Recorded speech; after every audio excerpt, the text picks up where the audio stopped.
All right, good afternoon, everybody. Thank you so much for joining us here today at the iconic Jungle City Studios in New York City, and a very warm welcome to everyone tuning in from across the US and around the world.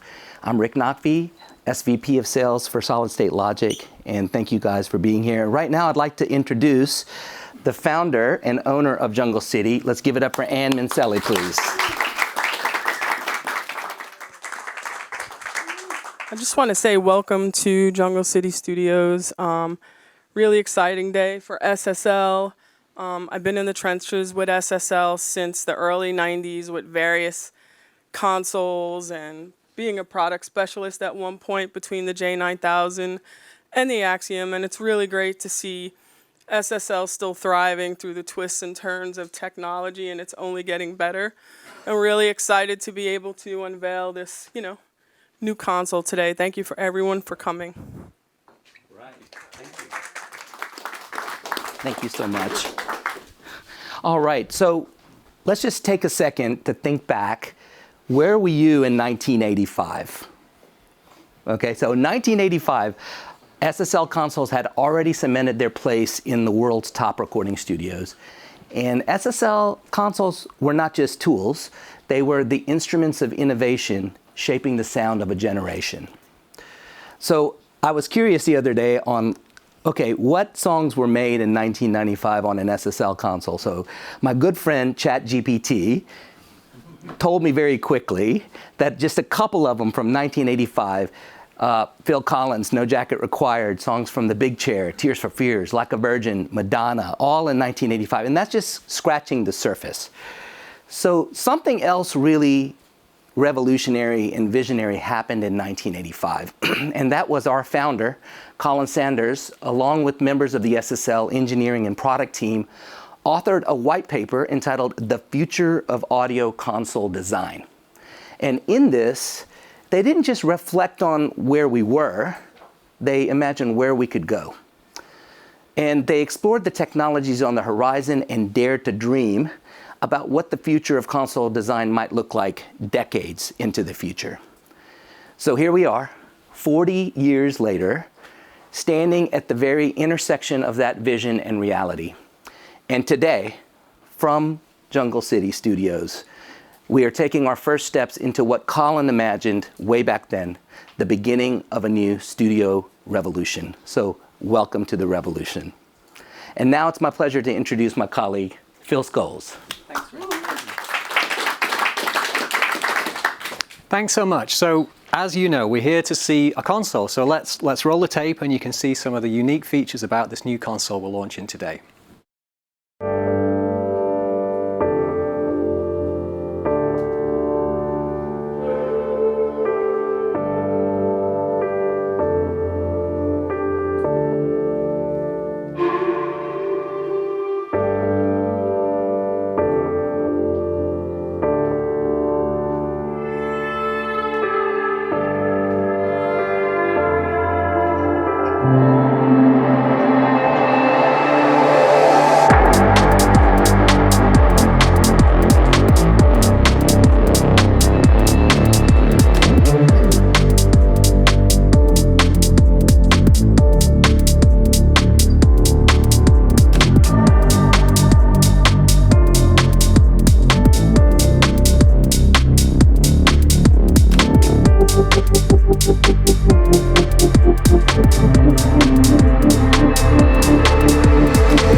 Well, thanks so much. As you can see, that was a brief video showing us some of the benefits of Oracle. And Oracle is the name of this console we're launching today. As Rick mentioned, the original vision for this has been around a very long time. In 1985, Colin Sanders, that Rick talked about, this is a picture of Colin that we should be able to see very soon on the screens. So Colin here is shown in the middle, and on the left is part of Colin's vision, and that was his 10-year outlook on recording consoles. He knew that there were three futures rather in terms of how we would go and where we would take consoles to. Analog was very much at the forefront of technology at the time, and SSL was very familiar with analog consoles and was very successful with analog consoles. In terms of what we'd done at that time, we'd come out with the 4000, and we'd also invented total recall. So the term total recall is an SSL invention.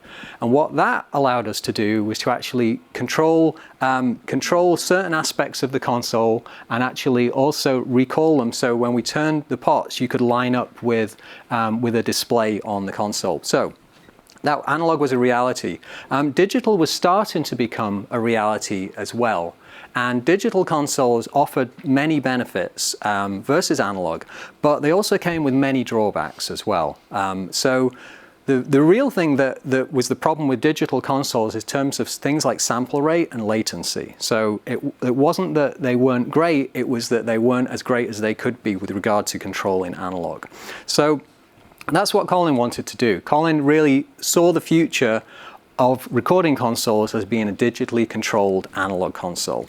So, like I mentioned, that wasn't a reality in 1985, and that actually took 40 years for us to be at the point where we could do this. So this is Oracle, and Oracle really is a large footprint console, but in a small footprint actual surface which you work on here. So it delivers the dream of all engineers, which is instant reset, but with the benefit of analog. Everybody wants analog. Analog really is it's how we listen to things out of speakers. It's how we capture things into microphones. But the interface in between, that digital aspect of it, has been what has really led to latency issues. So if you stay completely analog through the signal path, then what happens there is that you don't have any of those digital issues to deal with. Like I said, it's designed from the ground up to be a completely new SSL with all of the features of an analog SSL console.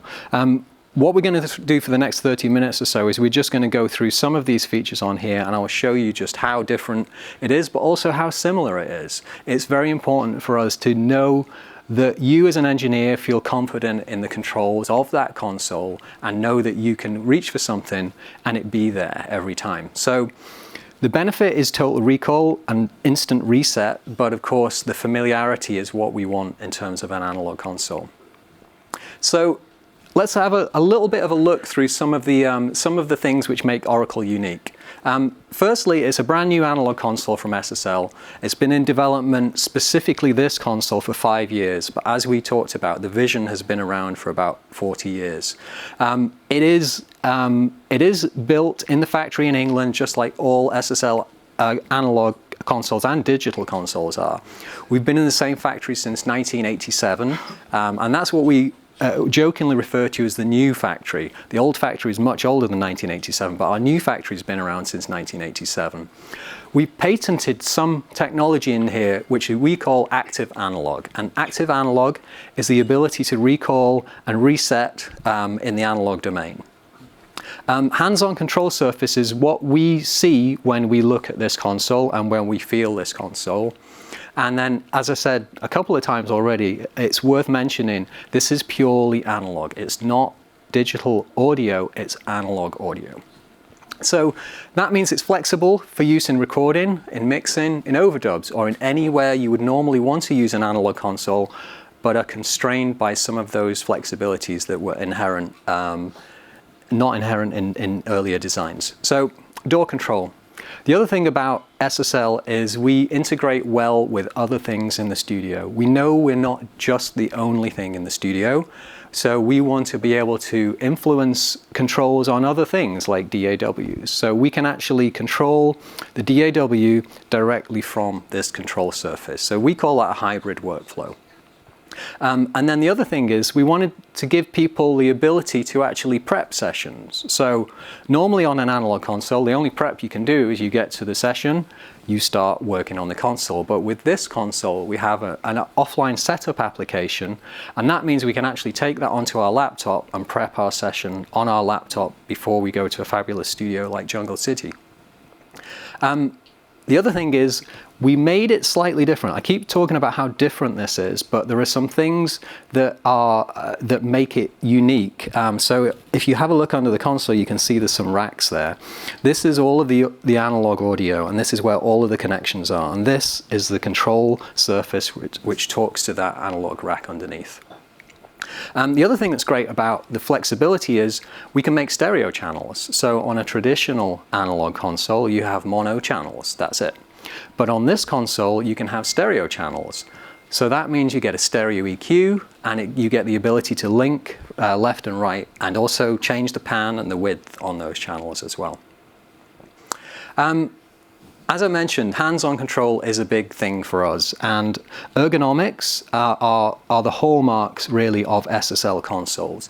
We want you to be able to sit down at this console, reach for a control, and be confident that it is the same control every time. So that's why we designed this in a way which really speaks to that creativity that we get when we get instant feedback from controls. So we kept that strip pretty much the same as we normally would do, just with a few enhancements. So right at the top of the console, right here, we have an input gain, and this is our PureDrive Mic Pre. And PureDrive has become a design which has really been taken off for us. We first used a PureDrive Pre in the Origin console, which has been immensely successful. Here it takes it to a new level in terms of reset and recall, but it's a similar pre to that. It can be very clean if you want it to be. If you want some coloration, you just drive it more. That's the reason we call it PureDrive, because it can be pure or it can be overdriven or saturated if you want it to. So you can get a little bit of coloration if you want that. High-pass filter, we put a high-pass filter on this so that, again, for tracking use, if you want to filter out unwanted noise, rumble, low-frequency energy, you can do that with the high-pass filter. And one thing we did take a liberty in moving the auxes up to the top of the channel, because we feel now that people want the EQ section to be closer to them and want those auxes to be further away. So this is something we pioneered with the Origin. We put the auxes right at the top, and we've done the same here. So these purple pots on the console are the aux pots, and also the small fader as well. What we can do with the auxes is we can actually flip them down to the faders, and we can mix auxes on faders, or we can mix small faders on our main faders as well. So there's lots of options. Again, creative options which mean that you can quickly create mixes. The next section should hopefully be very familiar to everybody, which is our 4-band SSL EQ. So we have a high frequency, which is shelving. We have a high mid, which is fully parametric with adjustable bandwidth. And then we have a low mid, same thing, fully parametric bandwidth. And then finally we have the low frequency, which is shelving. Just like SSLs of old, you can change the low frequency and the high frequency to be a bell. So there's a button on these pot switches here, and you might be able to hear a little relay click. There's lots of relays in this console. So that switches an entirely different circuit into the channel strip just by pressing that. Some things which you might not know about, which are brand new to this console, the EQ section has the ability to be cut in individual bands and also soloed in individual bands. So that is something which is new. That's something you can do in the digital domain, but this is the first time you can actually do it in the analog domain. So let's say you're working on a band. There's going to be some interaction with the other bands as well, but so you can solo that. So you're just doing precise movements with the EQ band on the console. Again, something that's not been possible before we released active analog. Thanks. Good. Thanks. So. Exactly, yeah. Digital, you can do it. But what we're trying to do is really bring together these worlds of digital and analog and make it so that you get that on an analog product. So the fader panel on the bottom, this is designed to be two things. One, it's meant to be really simple, but also have the controls that you need right there. So we've made it so that you've got everything you need, but nothing you don't need. So you have a dedicated pan pot, of course, with a pan display here. And this is where you find all of your channel information, your kick name, your snare name on this channel, anything you might want. So you name it there, and you have a dedicated pan pot. Of course, we've got a fader, and of course it's motorized. So high quality, full size 100mm faders on here. We have a dedicated cut button and a dedicated solo button. So stuff that you would expect to see in the place you would expect to see it. And then if we go back up to the channel here as well, we've got some other functions on the channel. So in addition to the EQ and that we've already talked about, we've also got some assignable functions here for busing. So if I want to bus this particular channel, I would do that over here. So we have things like that. We also have a display select as well. So you might notice here I have bar graph displays. If I want to, I can actually change that to be a VU. Okay? So again, this is something which is really cool, and something which you won't see on every analog console. So not only are these VU meters, these show you your bus routing as well, and we made it look like, you know, like lights. It's shaded, it's really high quality graphics. We can see busing from the large fader and busing from the small fader on there. We can see all of our multi-track assignments, and we can see all of our AUX assignments as well. So it's as easy as just switching there. And actually these are stereo meters as well. So you have stereo VUs if you have a stereo channel, and the same with the bar graphs. If you had a stereo channel, you'd have stereo bar graphs there as well. So all of these settings are all part of what forms your project inside this console. Routing I mentioned already, but I'll reiterate quite a few things on this. I'll mention it a couple of times. There's a lot of busing on here, and this is where you can do your main buses, which are your 4 stereo buses. You have multi-track buses here as well, and you do all of your assignments from there. And of course, we can follow our pan from our channel can follow to our busing as well, of course. And then the bass select, the final one is, I keep mentioning about the fact that this can be a very big console. It is a very big console, but it doesn't have to be a big control surface. So this is where we actually switch our layers here. So we can choose our bass selects here. We can switch between all of our available layers. And you'll see the faders obviously move, but also what you might not be able to see is all of these controls move at the same time as well. So it moves that, it moves this, it moves everything to do with that. And the reason we have 6 of these bay access buttons here is because each bank of 8 can do is one of this. So 6 8's 48. You can get a 48 channel version of Oracle. Linking. The other thing about digital control is you can do things like link things together. So you can link from channel to channel. You can link controls and have some of that flexibility. 16 faders, but you can get up to 48. In terms of physical control surface, no, it's just this. So this is what we're calling a 24 because you've got 16 channels with the 8 stereo group inputs. But you can get another channel rack, and that will give you 48 physical mic pre's and channels, but you will still have the same size control surface. You have to double up on it. Exactly, yeah, exactly, yeah. So, like I mentioned, different types of metering. VU metering, the main routing is all done at the top here, and you'll notice when I do change my meters, it doesn't change my assignments. My assignments stay the same. Again, it's like confidence metering. You want to make sure that you're not confusing yourself. You know, one of the things with digital control is to make it so that you are still comfortable with doing it. So we switch between here, like this, between the 2 VU modes and the VU mode and the bar graph mode. So another thing I mentioned is inline architecture. This is an inline console, and that being said, we have the ability to actually put our processing in different paths. So we can have our EQ in either the small fader or the large fader. We can have our filter in either the small fader or the large fader. we get dedicated inserts for small fader and large fader, and we get dedicated outputs for small fader and large fader. So it's quite big. What you can actually do with it is quite big. In terms of things like the high pass filter, that will move on its own, separate to the EQ, and the EQ does, as I mentioned, move around. In terms of stereo linking, if you link together a stereo pair of channels, then you get a stereo EQ for that pair of channels as well. And then this next display that we've got here, this is our bus metering. So on our console, I'm going to hit play and we'll listen to something in a minute, but our bus metering is all done on that right-hand side. So this is channel metering, these two, and then on the right-hand side, that is our bus metering. And we have a whole bunch of buses on here, which are aux buses. So our aux bus masters are on here, our multi-track buses are on here, and actually it's probably better to see it here because this is pretending to have audio on it. So these orange displays are our main buses, the purple displays are our auxes, and in this particular session we've got 3 stereo auxes, 4 mono auxes, and then down here we have our stereo groups, which are 8 stereo groups for a total of 16.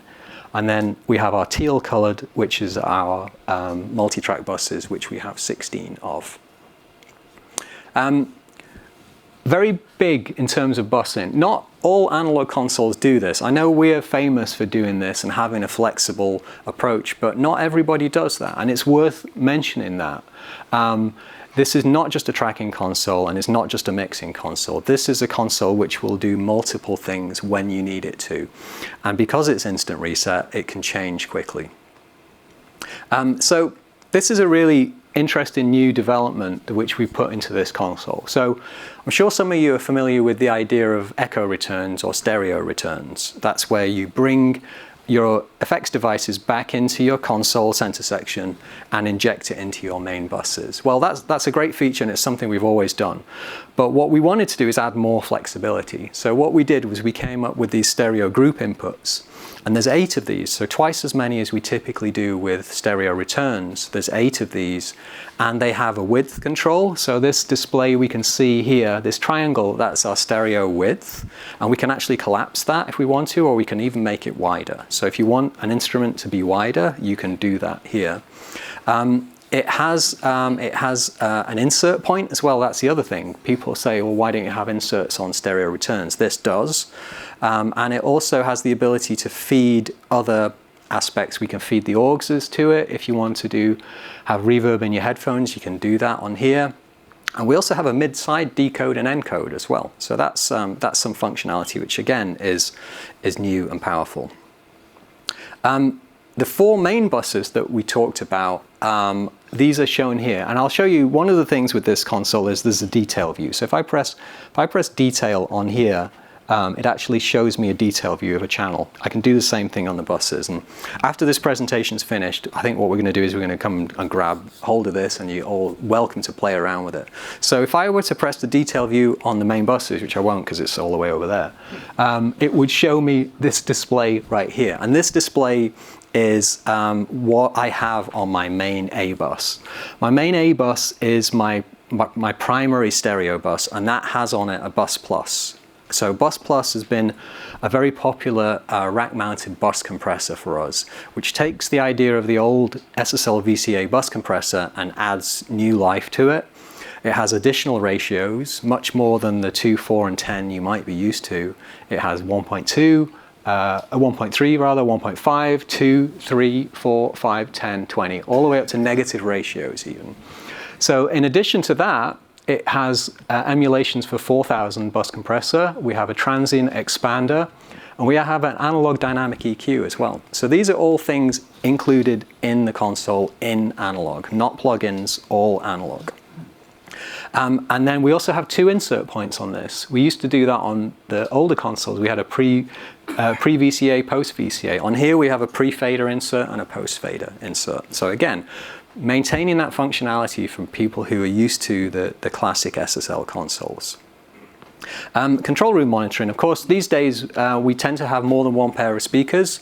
We tend to want to control them, line them up, calibrate them, and also have things like bass management. So we have bass management on here plus 5 pairs of speaker outputs. And then in terms of control room monitoring, what we're going to be doing in future, in the not too distant future, we're going to be interfacing with the Dolby Atmos renderer. So that's the reason for showing this graphic. Before the end of the year, we will release some new features for this console, which shows integration with that Dolby Atmos monitoring environment. Fallbacks, as I mentioned, one of the things with SSLs is we like to make sure that people in the control room are taken care of, not just in terms of audio, but in terms of communication and feedback. So we have a fallback section, which means you can generate 3 separate independent headphone feeds for your talent in your room. Center section is over on the right-hand side of the console, and with that we have transport controls. Of course, this is for the DAW, and we also have our monitoring section here, along with plug-in control as a plug-in control section, and our main faders as well, and our bus plus. So that is all taken care of in this kind of area right here. So transport controls, like I mentioned, they're there. Everything about this is very high reliability. The design of this is such that you should be able to bash on these buttons and they'll last you a very long time. We don't build things any other way at SSL. Large monitor knob, that's something which people want. People want, if you have large monitors, you want a large monitor knob. That's a thing. And same thing for dim and cut keys. Again, stuff that you expect to see in the way that you expect to see it. And as I already mentioned, in terms of the bus compressor, we've got a dynamic EQ on there, which is for low frequency and high frequency. And then our dedicated master, or main fader, sorry, which is able to control main A, B, C, and D. The other thing, the last thing, is a whole bunch of nothing. There's a big blank area on there, intentionally blank area, and that is for anything you want it to be. So it was purpose designed to fit an iPad on there, and the reason for that is when we go through, and I'll talk about O-Control, our software application, that can run on an iPad, so you can place that there. The other thing you can put there is a Stream Deck. We have some GPI functionality with this, so if you want to integrate with a Stream Deck to do, monitor control functions, you could do that. Or you could put your reverb remote on there, or anything you want. So it's an area for you to place whatever you want on there. In terms of the system itself, so this is a bit different. As I mentioned already, there are some racks underneath here. So this architecture is slightly different than other analog consoles, but it's designed in such a way that it will integrate with existing spaces. So this on top is our control surface, our console, for want of any other word, because that's what it truly is. And underneath there we have a channel rack and a center section rack. And this particular console is a 24-channel version. Very soon we'll have a 48-channel version, same control surface, but additional rack is what's added, and that's all that's needed. So if you were to... Where does it go? Where does it go? It won't fit under there, but it would have to go somewhere else. Yeah, it would have to go at the back. Yeah, or it could be as far away as you want. So these can be remote as well. So if you have a centralized machine room, you can actually place everything in there, and then just have all you need is a network connection between here and the racks. The analog is on a network connector? No, the analog doesn't pass through this control surface, with one or two exceptions. The exceptions are those mechanical meters you see on the right-hand side. So the mechanical VUs left and right, and the mechanical compression meter, they're the only thing, in addition to the talkback, they're the only thing that get analog audio to or from this control surface. So, like everything. Are there any fans in those racks? Yeah, there are fans in there, but you probably won't. You won't hear them because they're running very, very low. They're huge. They are 8-inch fans, and they run barely any velocity at all. So it just pushes air through it gently. So Do you need this rack too? no, that's my Pro Tools rig right there. Yeah, that's just my Pro Tools rig. So How about power? power. So power is on the control surface and on the rack. Each one has got an IEC connection. So the racks draw about 600 to 800 watts each, and then it's a couple of hundred watts for the control surface. So 6. Okay. yeah, so it's around about about 1200 to 1400 for the racks, and then another few hundred for the control no surface zone. Additional power supply. No, no additional racks, no additional power supplies needed. It's all here, included this. Are they rack mountable? Yes, absolutely. So we took the rack ears off them here, but they did come with rack ears. We also, and the graphic I'm showing you as well, there's a cosmetic version of the side panel here with a kind of, if you want to show them off, you can, but normally they would live in a rack. So O-Control, that's something I mentioned when I was talking about iPad earlier. O-Control is the ability to actually control the console from this application. And that's something I'm going to jump into in a little bit. I will show you some of that. In fact, why don't I do that right now? So let's bring up a session. I'm just going to get my little drum stool here, and I will sit down at the console.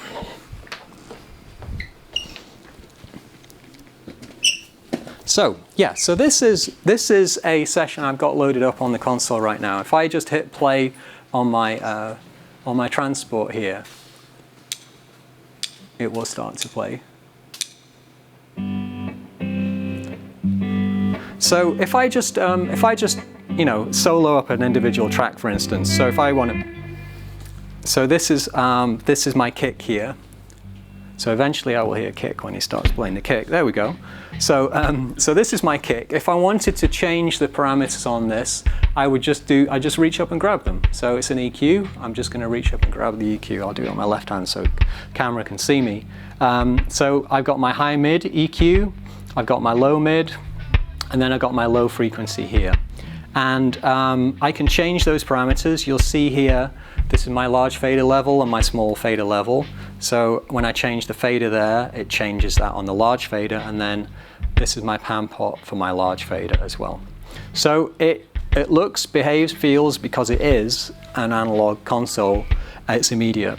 There's no delay between me moving this control and the audio. So that's channel 1, but it could be channel 25.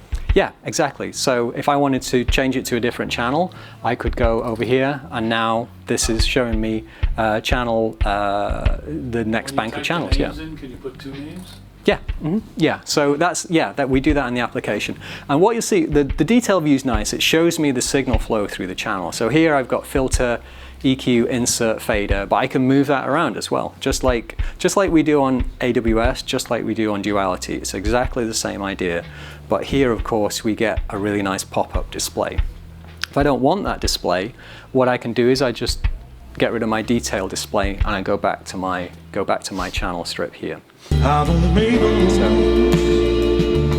So as I mentioned, if I'm feeling like VU meters, I can just go and there's my VU meters, like this. So it's on a bay by bay basis in terms of what I do.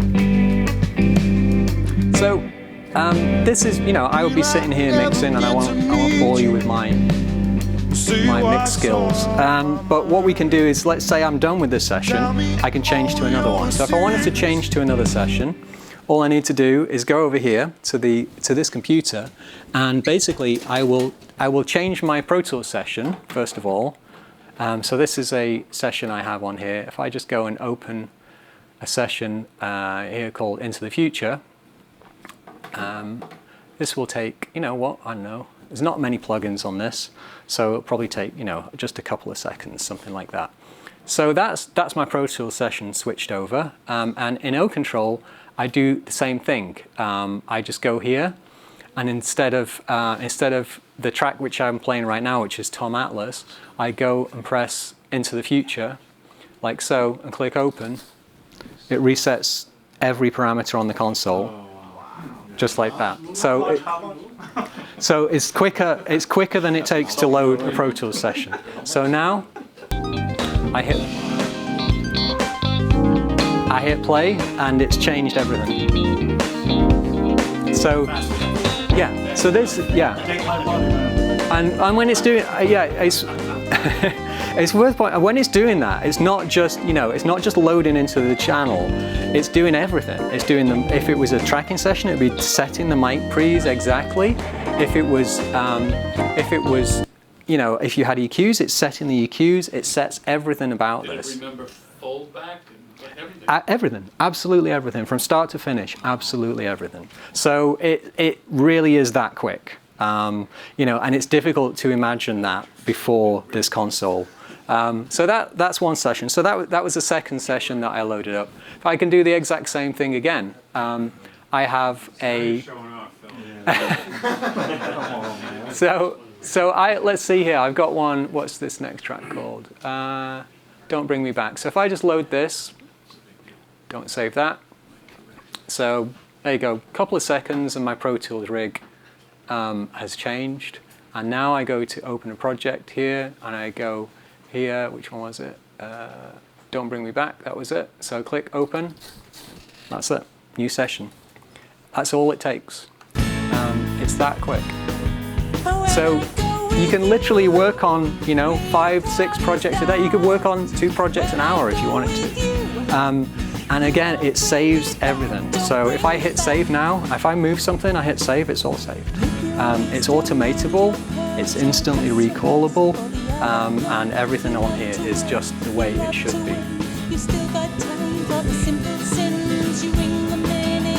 Yeah, exactly. So yeah, in terms of automation, we've got a real analog automation system on here. The door control is very similar to what we had. It's an enhanced version, really, of what we've done on some of our other controllers. We learned on some of our 8-fader controllers, and we've done some more enhancements here. So O control is like a more powerful version of some software we do already. This is basically things we've learned on other consoles and things we've kind of perfected. So in terms of what this does, it's incredibly quick.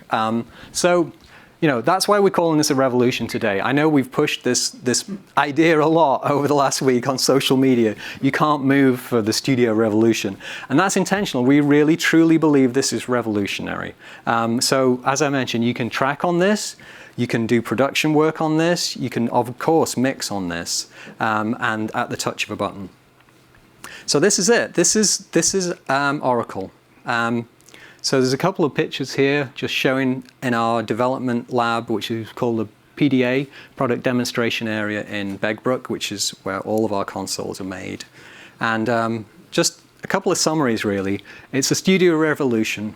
It's a brand new analog console from SSL, featuring active analog technology, instant session recall, hands-on control surface for instant access to the things that you need when you need it, all analog circuits with no latency and none of the problems associated with digital. And it's flexible to record, overdub, or mix with. Integrated DAW control included as standard, and that ability to offline setup for when you want to work on your laptop on your way to the studio. And like I said, it's easy to fit into any existing studio. You can replace something like an AWS with this by having that rack underneath there, just like this.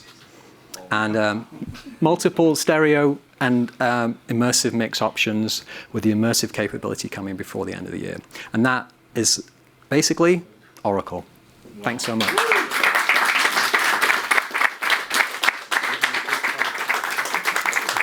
All right.